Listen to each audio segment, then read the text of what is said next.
This is for when you feel like all hope is gone. When you're choking and you're so sick and tired of just holding on. But you hold it in and you won't let anyone else know what's wrong.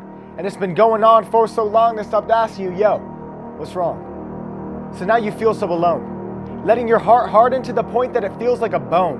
Run away at 3 to moan, because nowadays even your own house don't feel like a home. You're broken and beaten, heart open and bleeding.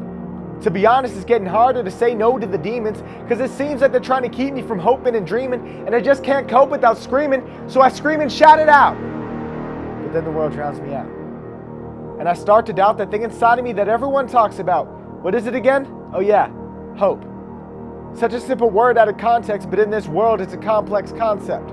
Having faith in humanity is labeled insanity when we can't even go to school because of a bomb threat. How can you expect me to have hope when I live in today's society?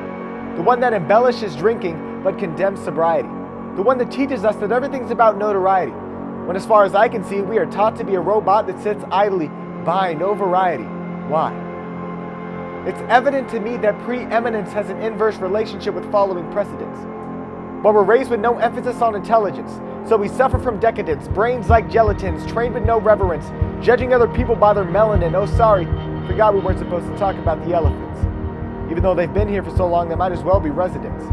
If you open up my closet, you'll see a pile of skeletons, so I lock and walk away and hope nobody finds the evidence. The prevalence of our benevolence is irrelevant because we'd rather revel in our relevance. The prevalence of our benevolence is irrelevant because we'd rather revel in our relevance.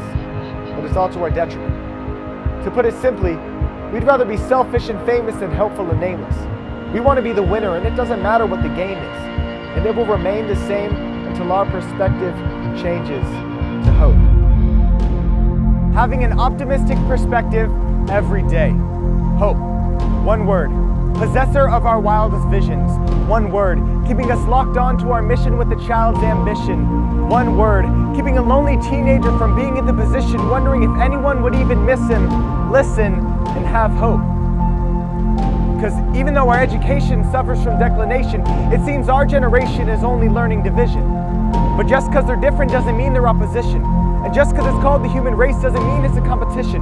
So I wrote this composition and spoke this proposition to spread hope and optimism, because hope is a mentality. It's part of the psyche. The part that tells your soul to just do it. Nike. And it's likely that you're like me. We see the darkness of the world, but we act like we can make a difference by just judging the heartless of the world. But regardless, we're part of this world. And if we want to change it, we have to change the way we view it.